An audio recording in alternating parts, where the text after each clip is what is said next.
आप सभी को मेरा नमस्कार। विद्यार्थियों, हम कफन कहानी जो मुंशी प्रेमचंद की एक प्रसिद्ध कहानी है उसका पाठ कर रहे हैं। अब तक हमने देखा था कि माधव की पत्नी बुधिया प्रसव वेदना से मर चुकी थी और गीसू और माधव कफन लाने के लिए बाजार में गए हुए थे और कफन लाने की बजाय वो एक शराब की दुकान के सामने पहुंच जाते हैं। और उसके बाद क्या होता है, आइए हम उसको पढ़ते हैं। दोनों एक दूसरे के मन की बात ताड़ रहे थे। बाजार में इधर उधर घूमते रहे, कभी इस बजाज की दुकान पर गए, कभी उसकी दुकान पर। तरह तरह के कपड़े, रेशमी और सूती देखे मगर कुछ जचा नहीं। यहाँ तक कि शाम हो गई। तब दोनों न जाने किस दैवीय प्रेरणा से एक मधुशाला के सामने आ पहुँचे और जैसे किसी पूर्व निश्चित योजना से अंदर चले गए। वहाँ जाकर दोनों असमंजस में खड़े रहे। फिर गीसू ने गद्दी के सामने जाकर कहा, साहू जी, एक बोतल हमें भी देना। इसके बाद कुछ चिखोना आया, तली हुई मछलियाँ आई और दोनों बरामदे में बैठकर शांतिपूर्वक पीने लगे। कई कुंजियां ताबड़तोड़ पीने के बाद दोनों सरूर में आ गए। गीसू बोला, कफन लगाने से क्या मिलता? आखिर जल ही तो जाता, कुछ बहू के साथ तो न जाता। माधव आसमान की तरफ देखकर बोला, मानो देवताओं को अपनी निष्पापता का साक्षी बना रहा हो। दुनिया का दस्तूर है, नहीं लोग बामनों को हजारों रुपए क्यों देते हैं? कौन देखता है परलोक में मिलता है या नहीं? अरे बड़े आदमियों के पास धन है, चाहे फूके, हमारे पास फूकने को क्या है? लेकिन लोगों को क्या जवाब दोगे? लोग पूछेंगे नहीं कफन कहाँ है? गीसू हंसा, अबे एक कह देंगे कि रुपए कमर से खिसक गए, बहुत ढूंढे मिले नहीं। लोगों को विश्वास तो नहीं आएगा, लेकिन फिर रुपए देंगे। माधव भी हंसा। इस अनपेक्षित सौभाग्य पर बोला, बड़ी अच्छी थी बेचारी, मरी तो खूब खिला पिला कर। आधी बोतल से ज्यादा उड़ गई। गीसू ने 2 सेर पूरियां मंगाई, चटनी, अचार, कलेजियां। शराब खाने के सामने ही दुकान थी। माधव लपक कर 2 पत्तलों में सारा सामान ले आया। पूरा 1.5 रुपया और खर्च हो गया, सिर्फ थोड़े से पैसे बचे रहे। दोनों इस वक्त शान से बैठे पूरियां खा रहे थे, जैसे जंगल में कोई शेर अपना शिकार उड़ा रहा हो। न जवाबदेही का खौफ था, न बदनामी की फिक्र। इन भावनाओं को उन्होंने पहले ही जीत लिया था। गीसू दार्शनिक भाव से बोला,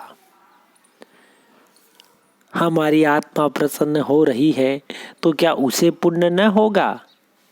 माधव ने श्रद्धा से सिर झुकाकर तस्दीक की, जरूर से जरूर होगा। भगवान तुम अंतर्यामी हो, उसे बैकुंठ ले जाना। हम दोनों हृदय से आशीर्वाद दे रहे हैं। आज जो भोजन मिला है वह कभी उम्र भर न मिला था।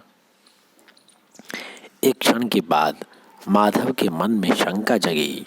बोला, क्यों दादा, हम लोग भी तो वहां जाएंगे ही। गीसू ने इस भोले भाले सवाल का कुछ उत्तर न दिया। वह परलोक की बातें सोचकर इस आनंद में बाधा नहीं डालना चाहता था। जो वहां वह हम लोगों से पूछे कि तुमने कफन क्यों नहीं दिया तो क्या कहोगे? अरे कहेंगे तुम्हारा सिर। पूछेगी तो जरूर। अरे तू कैसे जानता है कि उसे कफन न मिलेगा? तू मुझे ऐसा गधा समझता है? 60 साल क्या दुनिया में घास खोदता रहा हूँ। उसको कफन मिलेगा और इससे बहुत अच्छा मिलेगा। माधव को विश्वास न आया। बोला, कौन देगा? रुपए तो तुमने चट कर दिए। वह मुझसे पूछेगी, उसकी मांग में तो सिंदूर मैंने डाला था। गीसू गर्म होकर बोला, मैं कहता हूँ उसे कफन मिलेगा, तू मानता क्यों नहीं? कौन देगा, बताते क्यों नहीं? अरे वही लोग देंगे जिन्होंने अब की दिया। हाँ, अब की रुपए हमारे हाथ न आएंगे। ज्यों ज्यों अंधेरा बढ़ता था और सितारों की चमक तेज होती थी, मधुशाला की रौनक भी बढ़ती जाती थी। कोई गाता था, कोई ढींग मारता था, कोई अपने संगी के गले लिपटा जाता था, कोई अपने दोस्त के मुंह से कुल्हड़ लगाए देता था। यहाँ के वातावरण में सरूर था, हवा में नशा। कितने तो यहाँ आकर एक चुल्लू में मस्त हो जाते थे। शराब से ज्यादा यहाँ की हवा उन पर नशा करती थी। जीवन की बाधाएं उन्हें यहाँ खींच लाती थी और कुछ देर के लिए वे भूल जाते थे कि वे जीते या मरते हैं, या न जीते हैं न मरते हैं। और ये दोनों बाप बेटा अब भी मजे ले लेकर चुस्कियां ले रहे थे।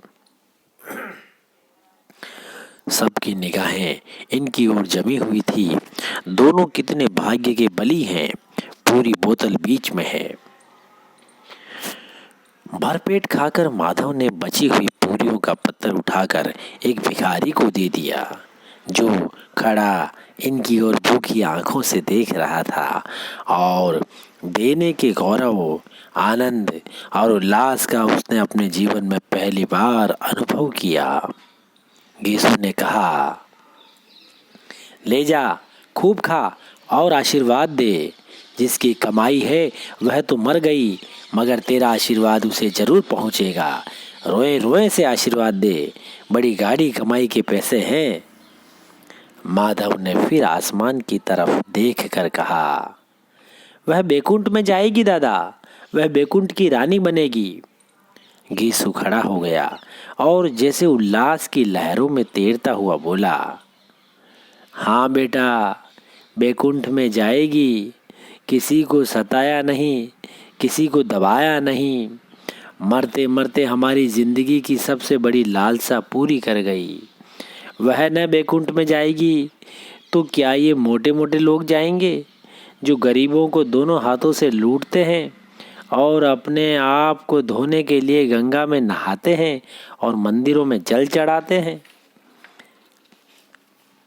श्रद्धालुता का यह रंग तुरंत ही बदल गया।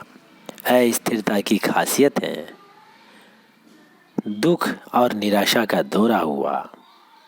माधव बोला, मगर दादा, बेचारी ने जिंदगी में बड़ा दुख भोगा, कितना दुख झेल कर मरी। वह आंखों पर हाथ रखकर रोने लगा, चीखें मार मार कर।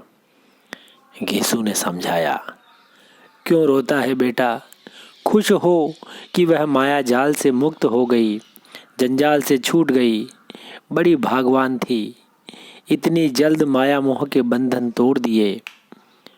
और दोनों खड़े होकर गाने लगे, ठगीनी क्यों नैना जमकावे ठगीनी। पियक्कड़ों की आंखें इनकी ओर लगी हुई थी और ये दोनों अपने दिल में मस्त गाए जाते थे।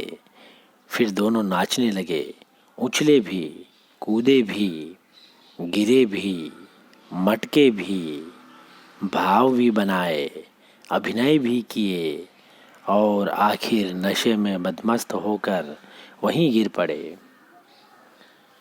तो विद्यार्थियों, कहानी यहीं समाप्त होती है। इसका हमने पाठ किया, आपने बहुत ध्यान से सुना, समझा। इसकी व्याख्या और इसकी आलोचना से संबंधित कुछ प्रश्न हम बाद की वीडियो में साझा करेंगे। तब तक के लिए शुक्रिया, धन्यवाद।